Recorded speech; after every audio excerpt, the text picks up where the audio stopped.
Hello friends, आपका एक बार फिर से स्वागत है आपके अपने official YouTube channel Farman Khan biology and chemistry पर। जैसा कि फ्रेंड्स आपको पता है, हमारे काफ़ी चैप्टर हो चुके हैं एग्रीकल्चर बायोलॉजी के। ठीक है ना। हमने क्लास 12th जो है हमारी आरबीएससी की एग्रीकल्चर बायोलॉजी की, उसके हमने लेसन कर लिए। उसके मैं एक बार नेम बता देता हूँ आपको। हमारा 5th लेसन हो चुका है, हमारा 8th लेसन हो चुका है, हमारा 9th लेसन हो चुका है। 9th के अलावा हमने और कौन सा कर लिया है, 12th लेसन कर लिया है। और 13 लेसन हमारा हो चुका है। 1 2 3 4 5, ये 5 चैप्टर हमारे हो चुके हैं। और क्या करेंगे, जो हम आज जो है हमारा एक नया चैप्टर स्टार्ट करने वाले हैं, जिसका नाम है लेसन नंबर 14, है ना। Edible cultivable fishes of Rajasthan, मतलब राजस्थान में पालने योग्य खाद्य मछलियाँ। आज हम ये हमारा जो लेसन नंबर 14 है, इसको स्टार्ट करेंगे। ठीक है। अगर आप इस चैनल पर नए हैं तो आपको क्या करना है बच्चों, फटाफट से इस चैनल को सब्सक्राइब कर लेना है। ठीक है। क्योंकि आपको इस चैनल पर एग्रीकल्चर बायोलॉजी और एग्रीकल्चर केमिस्ट्री दोनों की क्या होगी, वीडियोस डेली टू डेली मिलती रहेंगी। पहले तो मैं आपको सॉरी बोलना चाहता हूँ, बीच में कुछ एक हफ्ते से वीडियो नहीं आ रही थी किसी कारणवश। ठीक है। पर अब जो डेली होंगी, जैसे पहले रूटीन वाइज 11:30 बजे और 12 बजे आपको वीडियो देखने को मिलती थी, अब आपको डेली वीडियो देखने को मिलेगी। तो शुरू करते हैं बिना किसी देरी के। तो देखते हैं हमारा लेसन नंबर 14। ठीक है। जिसका नेम क्या है, राजस्थान में पालने योग्य खाद्य मछलियाँ, या फिर आप कह सकते हो edible cultivable fishes of Rajasthan. मतलब राजस्थान में खाद्य खाने हेतु कौन कौन सी मछलियाँ पाली जाती हैं, उनके बारे में पढ़ेंगे हम। आप इसमें अलग अलग प्रकार की 5 मछलियों के बारे में पढ़ेंगे, जो मुख्यतः राजस्थान में क्या होते हैं, खाने हेतु पाली जाती है। आप रोहू के बारे में पढ़ेंगे, आप कतला मछली के बारे में पढ़ेंगे, आप मरगाल मछली के बारे में पढ़ेंगे, आप महाशीर मछली के बारे में पढ़ेंगे, आप सिरहिनस मछली के बारे में पढ़ेंगे। मतलब 4-5 प्रकार की आपकी मछलियाँ दे रखी हैं, उनके सब के बारे में हम डिटेल से जानेंगे।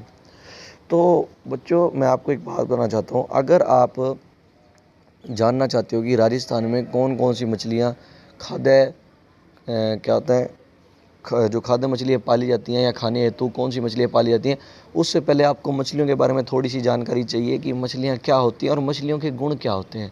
आपको मछलियों के बारे में थोड़ी बहुत तो जानकारी होनी चाहिए, ताकि आपको और भी बढ़िया तरीके से समझ में आए कि कौन कौन सी मछलियाँ राजस्थान में खाने हेतु पाली जाती है और उन मछलियों के क्या क्या लक्षण होते हैं या क्या क्या उनके गुण होते हैं।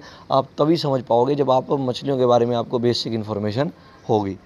तो वही है, आपके जो पार्ट की है, चैप्टर की स्टार्टिंग की हुई है, वो बिल्कुल बेसिक से की हुई है। मछलियों का सामान्य परिचय दे रखा है, जनरल इंट्रोडक्शन ऑफ फिशेज, कि मछलियों का सामान्य परिचय क्या है। तो देखिए, आप जानते हैं जैसे कि मछली जो होती है वो जंतु जगत के अंदर आती है। मछली जो है वो जंतु जगत के अंदर आती है। और जंतु जगत में भी क्या है भाई, आपका कोर डेटा जो संघ होता है, उस संघ के अंदर आती है। क्योंकि मछली जो होती है उसके अंदर क्या पाया जाता है, पृष्ठ रज्जु पाया जाता है। इसी वजह से मछली को मैं लिख देता हूँ यहाँ, मछली में क्या होता है, पृष्ठ रज्जु पाया जाता है। क्या पाया जाता है, पृष्ठ रज्जु। पृष्ठ रज्जु की उपस्थिति की वजह से इसको किस संघ में रखा गया है, मछली को रखा गया है बच्चों कॉर्डाटा संघ में। कौन से संघ में रखा गया है, कॉर्डाटा संघ में। आपने अलग अलग संघ पढ़े होंगे भाई, आपने पोरीफेरा, सिलेंट्रेटा, प्लेटी हेलमंथी, जैस्के हेलमंथीज, मोलस्का, आर्थ्रोपोडाई, काइनोडर्मेटा, हेमिकॉर्डेटा, कॉर्डेटा, ये पढ़े होंगे। तो मछलियों को कॉर्डेटा संघ में रखा गया है। अब देखिए, कॉर्डेटा संघ जो होता है बच्चों, कॉर्डेटा संघ आगे फिर क्या होता है, कुछ उपसंघों में बटा होता है। कॉर्डेटा संघ जो होता है आगे कुछ उपसंघों में बटा होता है। जैसे मैं बता देता हूँ आपको, जैसे एक होता है वर्टिब्रेटा। ठीक है। इसी प्रकार से क्या होता है, मतलब कुल 3 संघों में बटा होता है। कॉर्डेटा संघ जो है कुल कितने संघों में बटा होता है, 3 संघों में बटा होता है। एक तो होता है हेमिकॉर्डेटा, सॉरी, एक तो होता है यूकॉर्डेटा, एक होता है सिफेलोकॉर्डेटा, और एक आपका कौन सा होता है, वर्टिब्रेटा। मैंने क्या बताया भाई, देखिए मैं लिख देता हूँ। आपका जो कॉर्डेटा संघ है, क्या कौन सा संघ है, कॉर्डाटा जो संघ है, वो आगे 3 उपसंघों में बटा हुआ है। किसमें, एक तो होता है, मैं शॉर्ट में लिख देता हूँ, सिफेलोकॉर्डाटा, सिफेलोकॉर्डाटा के बाद यूरोकॉर्डाटा, और यूरोकॉर्डाटा के बाद वर्टिब्रेटा। ठीक है। ये 3 उपसंघ होते हैं कॉर्डेटा संघ के। तो मछलियाँ जो हैं आपकी, वो किस में आती हैं, वर्टिब्रेटा उपसंघ में आती हैं। कॉर्डेटा संघ के कौन से उपसंघ में आती हैं, वर्टिब्रेटा उपसंघ में आती हैं। तो ये बात आपको याद रखनी है। तो ये बात यहीं लिखी हुई है, पहली लाइन बच्चों देखिए, कि मछलियाँ संघ कॉर्डाटा के उपसंघ वर्टिब्रेटा में आती हैं। अब देखिए, वर्टिब्रेटा जो उपसंघ है, इसके अंदर बहुत सारे अलग अलग क्या आते हैं, वर्ग आते हैं। वर्टिब्रेटा जो क्या है, संघ है, उपसंघ है। इसके अंदर अलग अलग वर्ग आते हैं, जैसे पीसीज वर्ग आता है, एम्फीबियन वर्ग आता है, रेप्टाइल आता है, ठीक है ना। इसके अलावा एवीज आता है, मैमल्स आते हैं। तो आपकी मछलियाँ जो होती हैं बच्चों, याद रखना है आपको, मछलियों का वर्ग जो होता है वो क्या होता है, पीसीज होता है। समझ में आ रही है मेरी बात। तो आपको इतना वर्गीकरण याद रखना है कि मछलियाँ कौन से जगत के अंदर आती हैं, जंतु जगत के अंदर। संघ कौन सा है, स्कॉडेटा। उपसंघ कौन सा है, वर्टिब्रेटा। वर्ग कौन सा है, पीसीज। पीसीज का मतलब होता है जिसके अंदर मछलियों का क्या होता है, वर्ग जो होता है उसे पीसीज वर्ग बोलते हैं। उम्मीद है आपको इतनी बात समझ में आई होगी। अब आगे देखते हैं कि क्या दे रखा है मछलियों के बारे में, थोड़ा और देखते हैं। हम इसको बड़ा कर लेते हैं ताकि अच्छे तरीके से हम पढ़ पाएँ। अब देखिए बच्चों, ये देखिए कि इतना तो हम पढ़ रहे हैं। अब देखिए मछलियाँ जो होती है जल में रहती हैं, आपको पता है भी मछलियाँ जल में रहती हैं। अब देखो वर्टिब्रेटा संघ की एक खासियत होती है, देखो जितने भी जीव होते हैं, जितने भी जंतु होते हैं, ऐसे कई जितने भी जंतु होते हैं जो वर्टिब्रेटा संघ में आ रहे हैं, उपसंघ में आ रहे हैं, हमने पढ़ा है ना, वर्टिब्रेटा उपसंघ में आती हैं कौन, मछलियाँ जो होती हैं वर्टिब्रेटा उपसंघ में आती हैं। तो जितने भी जंतु वर्टिब्रेटा उपसंघ में आते हैं उन सब के अंदर रीढ़ की हड्डी पाई जाती है। भैया आप याद रखेंगे, क्या याद रखेंगे, कि जितने भी जीव वर्टिब्रेटा उपसंघ में आते हैं या जंतु जितने भी जो होते हैं वो वर्टिब्रेटा उपसंघ में आते हैं, वो सब में रीढ़ की हड्डी पाई जाती है। तो ये देखिए क्या लिखा हुआ है, जल में रहने वाले रीढ़धारी। रीढ़ की हड्डी होती है अभी मछलियों में, तो इसलिए लिखा गया है रीढ़धारी, मतलब रीढ़ की हड्डी धारण करने वाले। तो जल में रहने वाले रीढ़धारी व असमतापी। असमतापी क्या होता है, ठंडे खून वाले प्राणी। अब असमतापी क्या होता है, अभी देखो यहाँ पे पहले पूरा पढ़ लेता हूँ, फिर मैं आपको मतलब समझाता हूँ इसका। जल में रहने वाले रीढ़धारी व असमतापी ठंडे खून वाले प्राणियों को मछली कहा जाता है। कि मतलब एक तो जिनमें रीढ़ की हड्डी हो, और दो क्या हो, जो जल में रहते हो, और क्या होता हो, जिनमें क्या हो भाई, और जिनका मतलब ठंडा खून हो, ठंडे खून वाले हों। ठंडे खून वालों को असमतापी भी बोलते हैं। अब मैं आपको मतलब बताता हूँ ठंडे खून वाले प्राणियों का मतलब क्या होता है। और जिनमें क्या हो, रीढ़ की हड्डी हो, उन्हें मछली कहेंगे, ठीक है। अब देखिए कि ठंडे खून वाले प्राणियों का से क्या मतलब है भाई। देखो मैं आपको, अगर आपने 13वां लेसन कर रखा है मुझसे, तो वहाँ मैंने बताया था आपको ठंडे खून वाले और गर्म खून वाले प्राणी या जीव किसे कहते हैं। एक बार मैं फिर से बता देता हूँ, ध्यान से सुनिएगा। देखो दो प्रकार के जीव होते हैं, एक तो होते हैं ठंडे खून वाले, एक होते हैं गर्म खून वाले। देखो ठंडे खून वाले जीव वो जीव हैं या वो जंतु होते हैं जिनमें क्या होता है बच्चों, जिनके शरीर का तापमान वातावरण के हिसाब से बदलता रहता है। ऐसे जंतु या जीवों को क्या बोला जाता है, ठंडे खून वाले जीव बोलते हैं। क्या बोलते हैं, ठंडे खून वाले जीव या ठंडे खून वाले प्राणी बोला जाता है। एक बार दोबारा बोलता हूँ मैं, ऐसे जीव जिनके शरीर का ताप किसके अनुसार बदलता हो भाई, जिनके शरीर का ताप वातावरण के अनुसार, मैं लिख देता हूँ वातावरण के अनुसार बदलता रहता है। मतलब अगर वातावरण ठंडा है, अगर वातावरण का तापमान कम है, तो इन जीवों के भी शरीर का तापमान कम हो जाएगा। अगर वातावरण का तापमान ज़्यादा है, बाहर गर्मी है, तो इनके शरीर का तापमान भी क्या हो जाएगा, ज़्यादा हो जाएगा। तो ऐसे प्राणियों को बोलते हैं ठंडे खून वाले प्राणी। क्या बोला जाता है बच्चों, ऐसे प्राणियों को बोलते हैं अपने ठंडे खून वाले प्राणी। समझ में आई। अब दूसरी हम बात करते हैं गर्म खून वाले प्राणी कौन से होते हैं। देखिए दोबारा से, अब दूसरी हम बात करते हैं गर्म खून वाले प्राणी। गर्म खून तो हो गया, हाँ गर्म खून देखते हैं, ठंडा खून हो गया। गर्म खून वाले प्राणी क्या होते हैं, मछली क्या है, ठंडे खून वाली है। इसका मतलब अगर वातावरण में तापमान कम है तो मछली के शरीर का तापमान कम हो जाएगा, अगर वातावरण में तापमान ज़्यादा है तो मछली के शरीर का तापमान बढ़ जाएगा। तो गर्म खून वाले प्राणी क्या होते हैं, देखिएगा। गर्म खून वाले प्राणी ऐसे प्राणी होते हैं जिनके शरीर का तापमान वातावरण के अनुसार नहीं बदलता। बाहर चाहे ठंड हो, बाहर चाहे गर्मी हो, उनके शरीर का तापमान पर कुछ फ़र्क नहीं पड़ने वाला। उनके शरीर का तापमान उनके हिसाब से ही नियत बना रहता है। जैसे हम हैं भाई, मनुष्य की बात करते हैं, बाहर चाहे सर्दी हो, बाहर चाहे गर्मी हो, हमारे शरीर का तापमान जो नियत है वो नियत बना ही रहेगा। समझ में आ रही है मेरी बात। तो ये था ठंडे खून वाले प्राणी और गर्म खून वाले प्राणी के बारे में। तो मछलियाँ कौन सी हैं अभी देखो, दोबारा पढ़ते हैं हमने। मछलियाँ जो हैं सर जी, जल में रहने वाले रीढ़धारी और ठंडे खून वाले प्राणियों को मछली कहते हैं। जो जल में रहें, जिनमें रीढ़ की हड्डी हो और जिनका खून ठंडा हो, उन्हें क्या बोलेंगे, अपने मछली बोलेंगे। ये परिभाषा अपने आप में सही नहीं है भाई, समझ में आ रही है मेरे बात। इसके लिए अपने को इसमें कुछ चीज़ें ऐड और करनी पड़ेंगी। जैसे मैं बताता हूँ अभी आपको, जिसमें सांस लेने के लिए गलफड़े हों। भाई आपको पता है मछलियाँ गलफड़ों से सांस लेती हैं, तो ये भी शर्त है, ठंडे खून वाली भी होनी चाहिए, जल में भी रहनी चाहिए, श्वसन के लिए गलफड़े होने चाहिए और रीढ़धारी भी होने चाहिए। समझ में आ रही है। और गति के लिए शाखित पक्ष रेखाओं युक्त एकल व युग्म पक्ष हो, मतलब जिनमें, इसका मतलब मैं आपको बता देता हूँ, जिनमें गति के लिए क्या हो भाई, एकल या युग्म, मतलब अकेले या जोड़ों के अंदर क्या हो, पंख हो, शाकित पंख, उन्हें अपने मछलियाँ बोलेंगे। अब देखो मछलियों की क्या है, मछली की परिभाषा, एक तो रीढ़धारी होना चाहिए, असमतापी होना चाहिए, गलफड़े होने चाहिए, गति के लिए क्या होने चाहिए, पक्ष मतलब पख होने चाहिए। क्या होते हैं, या ध्यान से याद रखिएगा बच्चे, क्या होने चाहिए, पख, ठीक है ना। एकल व युग्म पख, पक्ष या पख होते हैं, उन्हें अपने क्या बोलते हैं, मछली बोलते हैं। या दूसरी आपको परिभाषा एक और दे रखी है, देखना, एक परिभाषा और दे रखी है, देखो कि दूसरे शब्दों में जो पृष्ठवंशी प्राणी शुद्ध रूप से जलीय जीवन के अनुकूल हो, पंखों के माध्यम से संतुलित रखते हो एवं श्वसन के लिए ऑक्सीजन गलफड़ों द्वारा प्राप्त करते हैं, उन्हें मछली बोलते हैं। ये भी आपको मछलियों की एक और परिभाषा बता रखी है, मतलब वो पृष्ठवंशी, पृष्ठवंशी मतलब जिनमें पृष्ठरज्जु पाया जाता है, उन्हें पृष्ठवंशी बोलते हैं, ठीक है ना। वो कॉर्डेट्स या वो पृष्ठवंशी जो पूर्ण रूप से सिर्फ और सिर्फ जलीय जीवन के अनुकूल हो, मतलब वो सिर्फ जलीय जीवन में ही जीवित रह सकते हैं, अगर उन्हें जल से बाहर निकाल देंगे तो वो मर जाएंगे, ठीक है ना।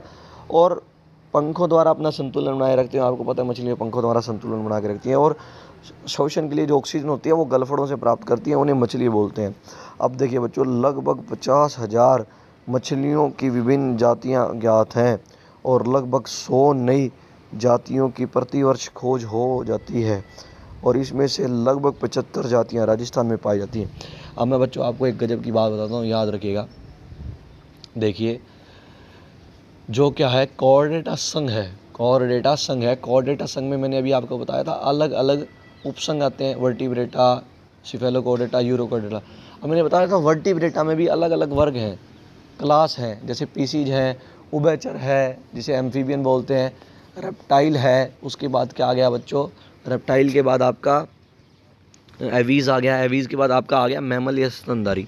तो मैं आपको एक गजब की बात बताता हूँ, इन सारे वर्गों में सबसे बड़ा वर्ग जो होता है कौन सा होता है बच्चों, पीसीज होता है। मतलब पीसीज वर्ग के अंदर सबसे ज़्यादा जातियाँ देखने को मिलती है अपने को जीवों की या मछलियों की। तो पीसीज वर्ग जो होता है वो वर्टिब्रेटा के अंदर जितने भी वर्ग आते हैं, वर्टिब्रेटा उपसंघ के अंदर जितने भी वर्ग आते हैं, उन सारे वर्गों में सबसे ज़्यादा जीव इसी के अंदर होते हैं, किसके अंदर, पीसीज के अंदर। समझ में आ रही है मेरी बात। अब देखिए ये दे रखा है आपको, लगभग 50,000 जातियाँ पाई जाती हैं अभी, और 100 जातियाँ हर साल खोजी जा रही हैं, और 75 जातियाँ राजस्थान में मिल रही हैं। अब देखो ये देखिए, अब आगे क्या दे रखा है, अब आगे देखते हैं। अब देखिए आपकी किताब में थोड़ी सी गलती दे रखी है बच्चों, इसको अपने को सही करनी पड़ेगी। क्या सही करना पड़ेगा, देखो कि छलियाँ प्राय 2 प्रकार की होती हैं। अभी छलियाँ नहीं, यहाँ मछलियाँ होना चाहिए, ये थोड़ी सी मिस्टेक होगी, आप यहाँ मछलियाँ कर लीजिएगा। मछलियाँ देखो 2 प्रकार की होती है बच्चों, एक तो मीठे जल में रहने वाली, एक खारे जल में रहने वाली। समझ में आ रही है मेरी बात। मीठे जल का मतलब जो नदियों में मिल रही हैं, तालाबों में मिल रही हैं, समझ में आ रही है मेरी बात, या फिर सतही जल में मिल रही हैं, भूमि के नीचे जो होता है। खारे जल का मतलब क्या है, जो समुद्र में पाई जाती है मछलियाँ, ठीक है। तो एक तो होती है खारे जल में रहने वाली मछलियाँ, दूसरी क्या होती है, भूमि के सतही जल में रहने वाली मछलियाँ या मीठे जल में रहने वाली मछलियाँ, ठीक है ना। आपको पता होगा जैसे मीठे जल में रहने वाली मछलियाँ कौन सी हैं आपकी, जैसे रोहू है, कतला है, महाशीर है, ये सारी मीठे जल की मछलियाँ। खारे जल की मछलियाँ शार्क है आपकी, ठीक है ना, ये खारे जल में रहने वाली मछलियाँ होती है। इसके अलावा अलग अलग मछलियाँ होती हैं जो कहाँ मिलती हैं, खारे जल में मिलती हैं, ठीक है। डॉग फिश हो गई, कैट फिश हो गई, ये सारी की सारी क्या आती हैं, खारे जल की मछलियाँ होती हैं। अब देखिए क्या दे रखा है, मैं थोड़ा सा इसको ऊपर कर लेता हूँ ताकि दिख सके। अब देखिए दक्षिणी एशिया की मीठे सतही जल की मछलियों का अंडे देने का समय प्राय दक्षिणी पश्चिमी मानसून के आने के उपरांत होता है। अब देखिए मेरी बात सुने, अगर आप भारत में नक्शे की स्थिति देखेंगे, भारत की जो दुनिया के नक्शे में स्थिति देखेंगे तो भारत जो है दक्षिण दिशा में स्थित है। समझ में आ रही है मेरी बात? अगर आप भारत की स्थिति देखेंगे दुनिया के नक्शे में तो भारत दक्षिण दिशा में है, ठीक है ना। वो दक्षिणी एशिया में है, समझ में आ रही है, एशिया के दक्षिणी भाग में है। समझ रहे हैं मेरी बात? तो मतलब अब भारत में जो क्या ये देखिए क्या दे रखा है, दक्षिणी एशिया है या भारत की अगर हम बात करें, उसमें जो मीठे जल की मछलियाँ होती हैं उनके अंडे देने का समय होता है मानसून के पश्चात। मानसून आने के बाद वो अंडे देना स्टार्ट करती हैं। तो अब एक क्वेश्चन ये इंपॉर्टेंट बनता है भाई, ये आपसे जेट या आपके बोर्ड एग्जाम में पूछा जा सकता है कि जो क्या होता है भारत में या जो दक्षिणी एशिया में जो क्या होती हैं मछलियाँ होती हैं मीठे जल की, है ना, उनके अंडे देने का समय क्या होता है? तो उनके अंडे देने का समय होता है, याद रखिएगा आप, दक्षिणी पश्चिमी जो मानसून होता है उसके आने के बाद। अब इस टाइम पे सरकार क्या करती है, याद रखिएगा बच्चों, इस टाइम पे गवर्नमेंट जो होती है वो क्या करती है, मछलियों पकड़ने पे बैन लगा देती है। इसका कारण क्या है? अभी देखो, अगर मान लीजिए गवर्नमेंट बैन ना लगाए मछलियों पकड़ने पर, तो मनुष्य क्या होगा भाई, मछलियाँ पकड़ता रहेगा, उनको मारता रहेगा, पकड़ता रहेगा, मारता रहेगा। तो इस वजह से क्या होगा, अब मान लो मनुष्य ने मछलियाँ मार दी बहुत सारी, ठीक है ना। अब वो मछलियाँ अंडे देने वाली थी, तो अब हमें उन अंडों वो अंडे नहीं दे पाएंगी। इससे क्या होगा भाई, लगातार इस प्रकार से अगर चलता रहा तो धीरे धीरे करके क्या होने लग जाएगा बच्चों, मछलियों की संख्या में कमी आने लग जाएगी। समझ में आ रही है मेरी बात? तो इसीलिए जो सरकार होती है, राज्य सरकारें होती हैं, वो दक्षिणी पश्चिमी मानसून के आने के बाद या मानसून आने के बाद मछलियाँ पकड़ने पर बैन लगा देती है। तो देखिएगा, अतः देखिएगा, एक सेकंड देखिएगा, अतः इस दौरान देश के राज्यों की सरकारें मछलियां पकड़ने एवं मांस की बिक्री पर प्रतिबंध लगाती हैं, क्योंकि एक ही मादा मछली जो होती है हज़ारों की संख्या में अंडे देती है। अगर हमने उस मछली को मार दिया तो हमें उन अंडों से वंचित होना पड़ेगा, ठीक है। अब आगे देखिए क्या दे रखा है बच्चों,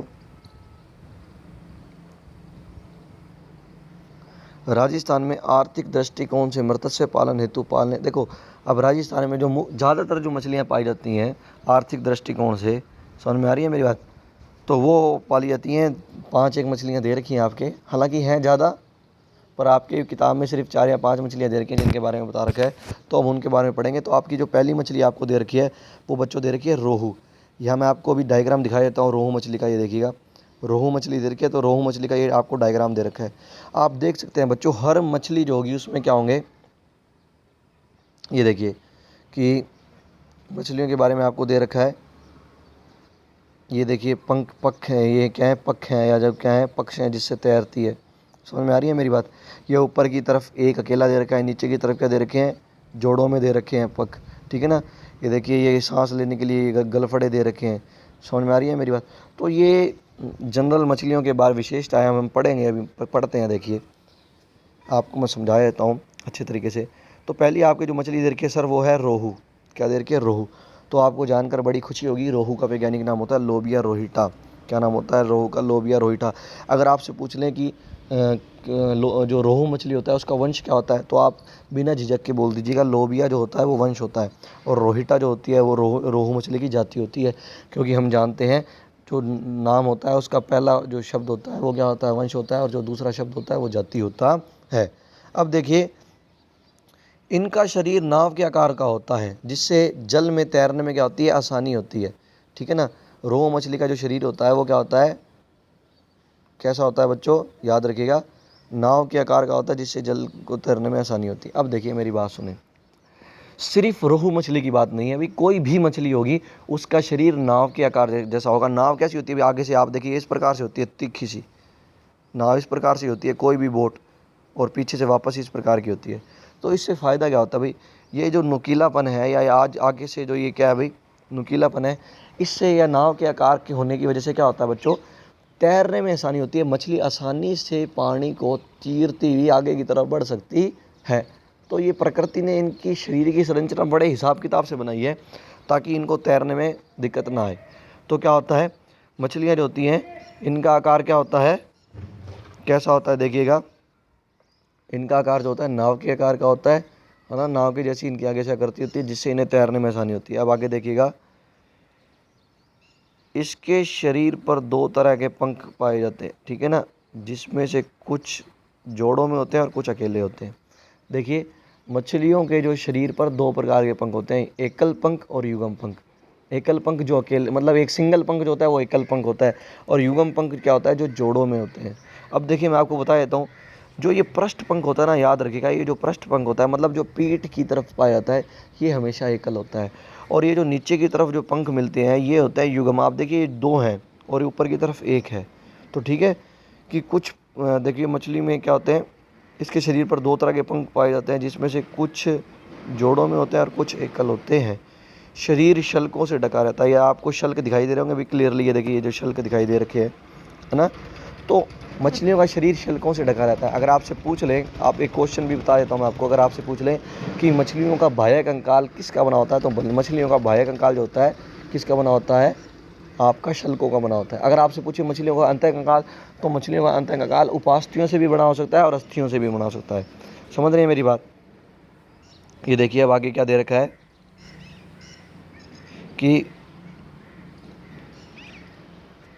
देखिए शल्क कहाँ पे नहीं होंगे, देखिए ना तो सिर पर शल्क होंगे और ना ही क्या होते हैं, परंतु सिर पर शल्क नहीं होते। सिर के दोनों भागों की तरफ गलफड़े होते हैं। सिर के दोनों तरफ गलफड़े होते हैं, एक दाईं तरफ होता है एक बाईं तरफ होता है सिर के। ये देखिए मैं आपको चित्र में दिखा देता हूँ। ये एक तो गलफड़ा इस साइड दे रखा है और एक गलफड़ा दूसरी तरफ होगा अगर आप उस तरफ से देखेंगे, ठीक है। तो देखिए पीठ की तरफ का हिस्सा काला या हरा होता है।